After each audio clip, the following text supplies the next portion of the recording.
గురువులందరితో పాటు మమ్మను నీ ప్రేమ యందు పరిపూర్ణులను చేయము.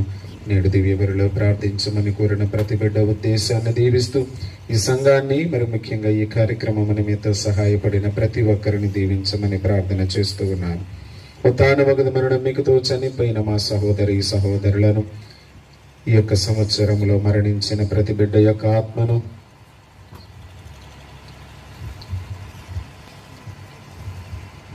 పాస్టర్ ప్రవీణ్ గారి యొక్క ఆత్మను నీ కనికరమందు చనిపోయిన వారందరినీ జ్ఞాపకం ఉంచుకునము. వారిని నీ దివ్య ప్రకాశంలోనికి చేర్చుకునము. మా అందరిపై దయ చూపి దేవుని కన్యతలయగు మరియ మాతతోను, ఆమె భర్తయు నీతిమంతుడైన పునీత జోజప్ప గారితోను, ధన్యులైన అపోస్తలులతోనూ, ఆది నుండి నీకు సేవ చేసిన పుణ్యాత్ములందరితోనూ మాకు నిత్య జీవితంలో భాగమును దయచేయుము.